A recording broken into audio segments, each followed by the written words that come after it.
திறப்பிலே 5 நிமிடங்கள். கிறிஸ்துவுக்குள் மிகவும் பிரியமான என் அன்பு சகோதர சகோதரிகளை, திறப்பிலே 5 நிமிடங்கள் என்கிற இந்த ஜெப நேரத்தில் என் அன்பு சகோதர சகோதரிகள் உங்கள் அனைவரோடு கூட இணைந்து ஜெபிக்க கர்த்தர் பாராட்டிய கிருபைக்காக ஆண்டவருக்கு நன்றி செலுத்துகிறேன். இன்றைக்கும் ஒரு முக்கியமான காரியத்திற்காக நாம் ஜெபிக்க இருக்கிறோம். மதுபான விற்பனையானது உலக அளவிலே, அது மட்டுமல்லாமல் குறிப்பாக இந்திய அளவிலே அதிகப்படியாக ஒவ்வொரு மாநிலத்திலும் விற்பனையாகி அது நிமித்தமாக அநேக ஆண்களும் பெண்களும் சிறு பிள்ளைகளும் இளம் பிள்ளைகளும் கூட இதற்கு அடிமையாகி பலவிதமான பாவ பழக்க வழக்கங்களும் தொடர்ந்து இது நிமித்தமாக வன்முறைகள், கொலை சம்பவங்கள் என்று உலக அளவில் அதிகரித்து வருகிறது. இந்தியாவிலும் அது விதிவிலக்கு அல்ல. அப்படி இருக்கிற சூழ்நிலையில் தற்போது இந்தியாவிலே ஒரு கணக்கெடுப்பு எடுக்கப்பட்டு அதனுடைய அறிக்கை ஒன்று வெளியிடப்பட்டிருக்கிறது. அதன் அடிப்படையில் பார்க்கும் பொழுது இந்திய அளவில் முதலிடத்தில் அதிக விற்பனையில் உள்ள, அதாவது மதுபான அதிக அளவு விற்பனையாவது இந்தியாவிலேயே உத்தரப்பிரதேச மாநிலம் முதலிடத்தில் இருப்பதாக கூறப்படுகிறது.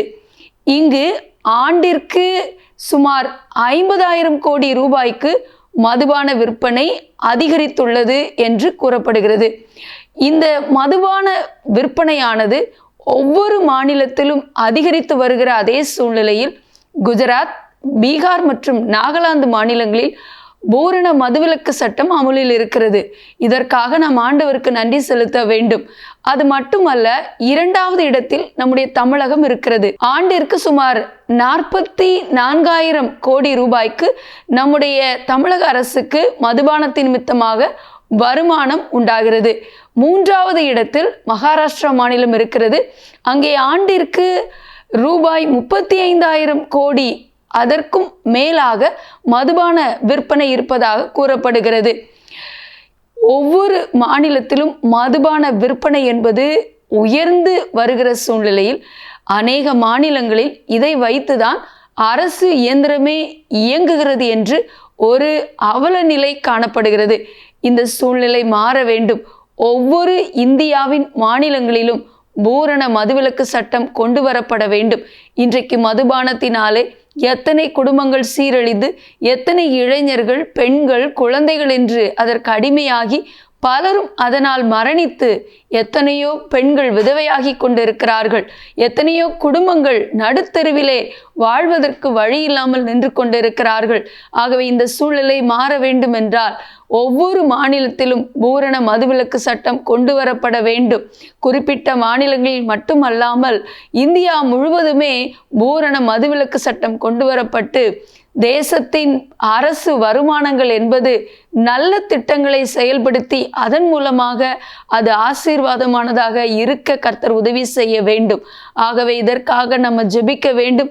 வரும் நாட்களிலாவது இந்த சூழ்நிலை எல்லாம் மாற்றி அமைக்கப்பட நாம் ஜெபிக்க போகிறோம். ஆகவே நம்முடைய இந்தியாவிலேயே நம்முடைய தமிழகம் 2வது இடத்தில் மதுபான விற்பனையில் இருக்கிறது என்பது நாம் வேதனைப்பட வேண்டிய விஷயம். அது மட்டுமல்லாமல் முக்கிய பண்டிகை நாட்களில் கூட இந்த மதுபான விற்பனையானது அதிக அளவில் காணப்படுகிறது. சாதாரணமாக ஒரு நாளுக்கு 100 கோடி ரூபாய் வரைக்கும் மதுபானம் விற்பனையாகிறது. அதே சமயம் பண்டிகை நாட்களில் அது இரட்டிப்பாக மாறிவிடுகிறது என்றும் கூறப்பட்டிருக்கிறது. ஆகவே இந்த சூழ்நிலை மாற மதுபானத்திற்கு அடிமைப்பட்டிருக்கிற இளைஞர்கள், பெண்கள், சிறு குழந்தைகள், முதியவர்கள் என்று சொல்லி ஒவ்வொருவரும் அதிலிருந்து விடுவிக்கப்பட நாம் ஜெபிக்க வேண்டும். ஆகவே மதுபானம் என்பது பாத்திரத்திலே அது இருக்கும் பொழுது பளபளப்பாய் தோன்றும், முடிவிலே அது விரியனை போல தீண்டி பாம்பை போல கடிக்கும். அதையும் தாண்டி இன்றைக்கு உலகத்திலே, தேசத்திலேயே அதிகரித்து வருகிற வன்முறைகளும் பலவிதமான பாவ பழக்க வழக்கங்களும் பாலியல் வன்கொடுமைகளும் கூட இதன் மூலமாகவே அதிகரிக்கிறது. ஆகவே இது தடுத்து நிறுத்தப்பட நாம் பாரத்தோடு ஜெபிக்க போகிறோம். ஜெபிக்கலாமா? எங்கள் அன்பின் பரலோக பிதாவே, ஆசீர்வதிக்கப்பட்ட நாளின் காலை வேளைக்காக நன்றியோடு துதிக்கிறோம், ஸ்தோத்தரிக்கிறோம் அப்பா. இந்திய அளவிலே எங்களுடைய தமிழகம் மதுபான விற்பனையில் 2வது இடத்தில் இருப்பதை எண்ணி நாங்கள் வேதனையோடு பாரத்தோடு ஜெபிக்கிறோம் அப்பா. இந்த சூழ்நிலை மாற ஜெபிக்கிறோம் ஆண்டவரே. தகப்பனே, எங்களுடைய தலைமை பொறுப்பில் இருக்கிற ஆண்டவரே, தகப்பனே அரசாங்கத்தில் இருக்கிற ஆண்டவரே, தகப்பனே ஒவ்வொரு ஆண்டவரே இதற்கு பொறுப்பாய் இருக்கிறவர்களோடு கூட நீங்க பேச ஜெபிக்கிறோம் ஆண்டவரே. இந்தியாவிலேயே உத்தரப்பிரதேச மாநிலத்தில் தான் அதிகப்படியான மதுபான விற்பனை நடைபெறுகிறது என்பதை எண்ணி ஆண்டவரே பாரத்தோடு ஜெபிக்கிறோம். ஆண்டுக்கு 50,000 கோடி ரூபாய்க்கு ஆண்டவரே இது விற்பனை ஆனால் எத்தனை குடும்பங்கள் இதனால் நாசமாகி போகிறது ஆண்டவரே. தமிழகத்திலே 44,000 கோடி ரூபாய்க்கு விற்பனையாகிறது என்றால் ஆண்டவர் எத்தனை குடும்பங்கள் உணவுக்கு வழி இல்லாமல் ஆண்டவரே தகப்பனை கணவனை இழந்து ஆண்டவரே தகப்பனே இதனால் எவ்வளோ பெரிய பாதிப்பாப்பா. ஆண்டவரே பூரண மதுவிலக்கு சட்டம் எங்களுடைய தமிழகத்தில் கொண்டு வரப்படணும் ஆண்டவரே. தகப்பனே நல்ல திட்டங்கள் செயல்படுத்தப்பட வேண்டும் ஆண்டவரே. சாபத்திற்குரிய ஆண்டவரே இந்த வருமானம் எங்களுடைய தமிழகத்திற்கு எங்களுடைய தேசத்திற்கு வேண்டாம் என்று ஜெபிக்கிறோம். நீங்க பொறுப்படுங்க, இந்த சூழ்நிலையை மாற்றி கொடுக்க ஜெபிக்கிறோம். மதுபானத்திற்கு குடிப்பழக்கத்திற்கு அடிமையா இருக்கிற ஒவ்வொருவரும் நசரேயனாகிய இயேசுவின் நாமத்தினாலே ஆண்டவரே இந்த குடிப்பழக்கத்தில் இருந்து இயேசுவின் நாமத்தில் அவள் விடுதலையாக ஜெபிக்கிறோம். அவளை அடிமைப்படுத்தி வைத்திருக்கிற குடி வெறியின் ஆவியை இயேசுவின் நாமத்தோட சிந்தையை விட்டு வெளியேறும்படியாக கட்டளை கொடுத்து ஜெபிக்கிறோம். ஆண்டவரே தகப்பனே, மதுபானம் பாத்திரத்தில் இருக்கும் பொழுது பளபளப்பாய் தோன்றும், இறுதியிலே ஆண்டவரே தகப்பனே அது விரியனை போல தீண்டி பாம்பை போல கடிக்குமே, இறுதியில் மரணம் உண்டாகுமே. இதற்கு அடிமைப்பட்டு கிடக்கிற எல்லாரையும் ரட்சிங்கப்பா, விடுதலையை கொடுங்கப்பா.